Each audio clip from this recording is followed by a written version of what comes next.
Caroline floated through the airport. In her mind's eye, she could still see Eddie's appreciative gaze as he'd leaned against the headboard, one arm behind his head, watching her move around his dimly lit hotel room as she dressed. His eyes had tracked her until she leaned forward to kiss him one last time. It had felt good.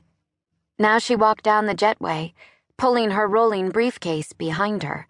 Before she'd closed the 3-ring binder and shoved it into the briefcase, she'd added the one final key piece of the puzzle, the Heller article.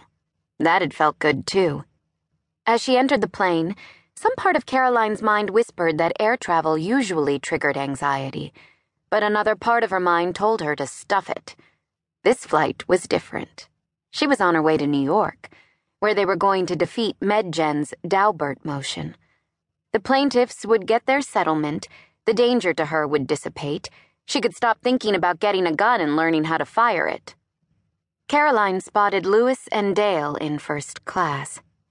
Beside Dale sat a portly man with a beard that failed to make him look any older than the 20-something he probably was. "How's everyone doing this morning?" Caroline asked the group. In her ears, her voice sounded almost jarringly chipper. It couldn't be helped. Nothing could sink her buoyant mood. From his seat by the window, Lewis smiled. "The dogs let me sleep in, so I'm grand this morning, Miss Auden. Just grand." Caroline knew the reason for his joy was more than his dogs. "I know I've thanked you already," Lewis continued, "but I want to thank you again in person.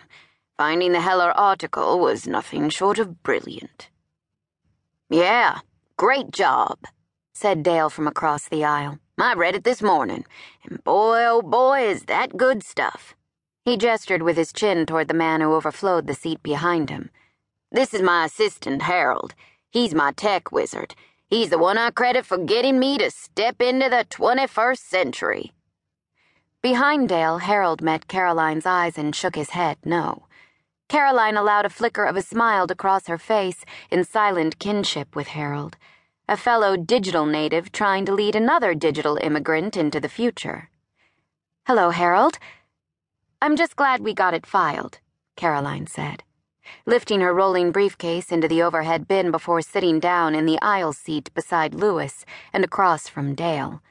"Once we add Ambrose's findings on mitochondrial degradation to Heller's findings about how super soy affects mitochondria, I don't know how we can lose." Caroline knew she was supposed to hedge. Lawyers hedge, always. They operate in the gray areas, battling to convince judges to buy their version of events, to believe their narrative over the other guy's narrative. There's no such thing as a sure thing in the law, ever. And yet, Caroline felt bullish about their chances. Super soy damaged kidneys. The conclusion wasn't debatable anymore. It was a fact. She searched Dale's face to gauge his reaction to her assessment of Ambrose. Dale shrugged. "I confess I haven't spent a ton of time with the articles. The way I see it, the meat of our argument is exactly what prompted us to file suit against MedGen in the first place. The proximity in time between the plaintiff's ingestion of super soy and their kidney failure. That's the best thing we've got. That a doctor would put super soy on his differential diagnosis if he had a patient who came into his office with renal failure is going to be enough science for this judge." "You might be right," Caroline allowed, "but the scientific literature helps us too. You read those summaries of the main studies, right? Those short paragraphs I prepared?" "I skimmed them. They were helpful, and I appreciate you putting those together for me." With a cold bolt of worry in her chest, Caroline nodded.